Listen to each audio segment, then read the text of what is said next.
What's the most satisfying time you've called someone in a lie? Story 1. I once had a graphic designer apply for a post using my artwork in his portfolio. Asked him all about the work and the thinking behind the designs before I showed him the originals and the door. Story 2. My 13-year-old daughter ran away from her mother's home and appeared at my doorstep with a bruise on her face. She informed me that her mother had backhanded her and bounced her face off the refrigerator door handle. A year later, while in court to gain sole custody of my daughter and representing myself, the court justice asked what is this abuse about. I told him how my daughter showed up with bruises on her face. My ex stood up and shouted that she would never do such a thing to her child. I couldn't, as a mother, ever strike my child. Knowing my ex could never pass up an opportunity to correct me, I told the justice when my daughter showed up, she had informed me that her mom had backhanded her and bounced her face off the liquor cabinet.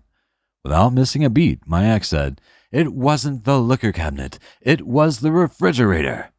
Sweet justice. Story 3. My boyfriend used to work third shift at a popular gas station on the East Coast. He worked with one of those notoriously terrible co-workers that calls in all the time with tons of excuses. Well, one night, she called out saying that she was sick and that she was vomiting and feverish. Couldn't come in. Sorry. The only person available to work her shift was the district manager, who happened to be in the area for a meeting. DM comes in and works cashier with my boyfriend. Around 3 a.m., who should walk in but the called-out coworker, wasted beyond belief. She brought 2 rolls of Tums and ate one while waiting in line. Waiting in line for the DM to ring her up and fire her on the spot. Story 4. One time, my family's company was throwing a company Christmas party at an upscale restaurant in New York City. We were in a private room upstairs, but it wasn't like there was security or anything like that, so anyone could and eventually did come upstairs to mooch. Anyway, I'm there with several members of my family having a good time, enjoying some food and drinks, and getting to know people in the company. I'm sitting at the table with several employees I had just met and 2 of my cousins who worked with them when 2 guys come up to our table and introduce themselves. They were professionally dressed and were quite friendly. They started asking people what they do, flirting with several of the girls at the table and trying to act pretty alpha. They asked me what I did, which was graphic design at the time, and kind of laughed at my career choice. So, being a few drinks in, I asked what they do at the company, and they said that their family owns the business. I take a long look at the 2 of them, take a sip off my drink and say, "Oh, really? I must have missed you at the last family reunion. By the way, I'm Theodore's company's name. Nice to meet you." The look on their faces was priceless. They put down their drinks and just walked out. Story 5. This isn't someone else, but a lie I told. When I was a kid, I played hooky from school once, and I called in to tell them I was sick. I pretended to be my father and used my best impression of him, and it worked. I had duped the school secretary. So, anyway, I spent that whole day in town just messing around with some friends who left school during study halls, and I went to get some ice cream. When I was eating my ice cream, I got a call from one of my classmates. I placed my cone in my shirt pocket, which was secure enough to carry, and picked up. She sounded a bit worried. She told me that my uncle had recently come back from military duty for 2 years in Afghanistan, and that he had showed up during my English class to surprise me, had gotten the news that I was sick, so he had left to visit the house. I panicked and ran to get on my bike, forgetting that my ice cream was still in my shirt pocket. If he had just left, I could meet him at the house before he got there. I pedaled my hardest, going faster on my bike than ever before. I rounded the last block and was almost home free when I saw him walk out of the house, disappointedly. I thought maybe I could fib my way out of this situation, so as I approached, I prepared to tell him I was out getting orange juice. But who steps out of the house but my mother and father, both ready to surprise their sick son, and wondering how he'd managed to get melted ice cream all over his nice collared shirt on a school day. I once knew a girl who claimed to have brain cancer. She was always using it to get sympathy from others and her boyfriend, and free things, while at the same time drinking and doing drugs. She would go to a party, do lines of coke and drink all night, and the next day complain on Facebook that her chemo was making her really sick that day. She would always use the chemo excuse to mooch pot off people as well. Basically, whenever she wanted a free bar tab or get out of something her boyfriend wanted to do, brain cancer was her excuse. So one night I'm at a Halloween party and she's there. Using her fake brain cancer to get sympathy or free things from guys, she is sitting on the corner smoking weed, crying about how hard it is to have this kind of cancer and how much the blast radiation makes her sick and how each day is a struggle. Anyway, she gets up to walk to the bathroom, and in her high, drunken state trips and falls.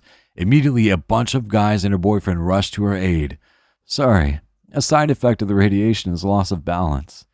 This was the last straw for me. I rushed over to her side and told her to stay on the ground.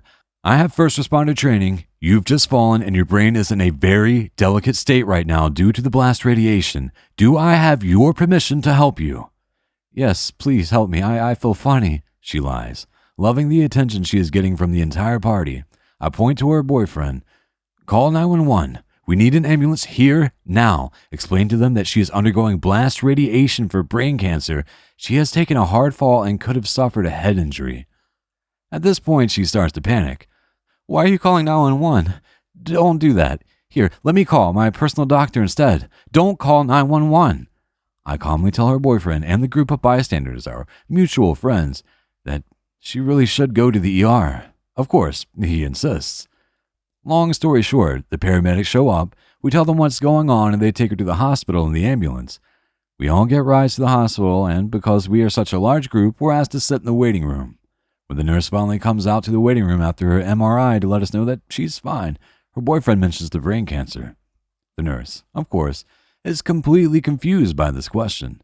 The boyfriend prods for more info from the nurse and basically finds out in front of the entire group that she does not have brain cancer. Everyone WTFs and leaves, including her boyfriend. TLDR, girl pretends to have brain cancer, ends up with a huge medical bill. Story 6. We used to know this girl who compulsively lied about the littlest things, so we always wondered if she was lying about other things. Mainly we wondered if she was lying about having epilepsy. Well, she faked a fit in front of a group of us once at a party. She started pretending to shake, fell on the floor, and so on. She then stopped, confirmed that people were looking and paying attention, and then continued. We told her to stop and that she was obviously faking. She left. Story 7. Lube tech at Jiffy's Lube tried to convince me that I needed a radiator service on a car that didn't have a radiator. He even showed me a pH strip to prove that the fluid had gone acidic. I told him if he could show me the radiator, I'd cheerfully pay for the service. His face when he opened up my car's trunk, where most cars keep their hoods, was pretty priceless. I changed my own air filter and went to a Jiffy Lube to get an oil change because convenience. The guy came back with my air filter and claimed it needed to be changed. He had put pebbles, grass, and dirt on it and told me it was dirty. I think he went out back and sprinkled whatever he found out there on it. I showed the manager the receipt and opened the air filter package that was still on the front passenger seat of my car. I spent the rest of the oil change standing next to my car and watched them take another air filter out of the package and replace the dirty one. I did not pay for the air filter or the oil change. We sincerely appreciate you taking the time to watch our YouTube video. If you find our content helpful and enjoyable, please click the subscribe button to stay updated on any new videos we share in the future. Thank you once again, and we hope to see you in our next upcoming videos.